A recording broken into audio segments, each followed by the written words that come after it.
Margins. With margins, we can see our efforts in designing a form. So I select all the cells, right-click, go to Format Cells. Border section, I change the color. Then select the border line and select Outline. Or if you want to remove a line, just click on it.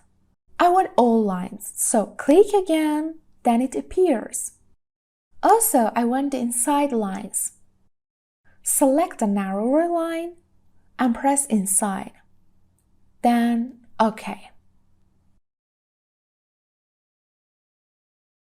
Indents.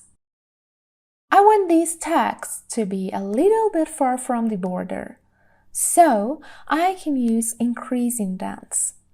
Select them and press this Increase Indent icon. Manpower should be in the center, same the machinery. I want to merge the cells, but not one by one. So select Manpower cells, press Ctrl from keyboard, and select Machinery cells. Now, merge and center. Coloring cells. It is better to color these cells to easily identify the headers. Select the cells. From Home tab, press on this bucket and the color. If you don't prefer any predefined colors, you can select more colors.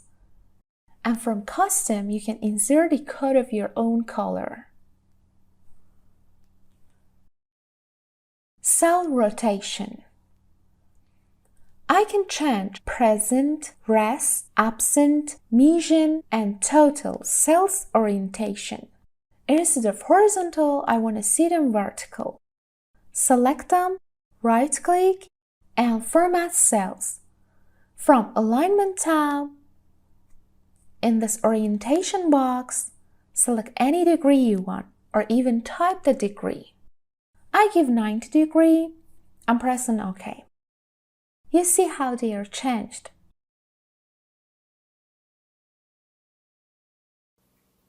We are almost done with important and general principles of Excel.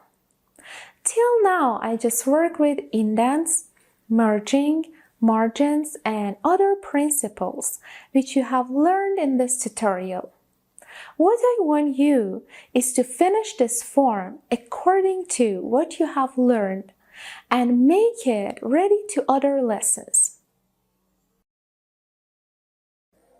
But the most important note is here. After designing the form, it is very important to fit it to international page sizes. Adjusting just from page layout is not enough. In printing lesson, we will talk about these tips. Now we finished form designing. It is time to fill it. Here, I'm going to fill some of these cells manually, but later we will learn how to have a dynamic forms. The first one is with formulas. The second and the powerful and advanced level of Excel is without formulas. It is with Power Query and Power Pivots.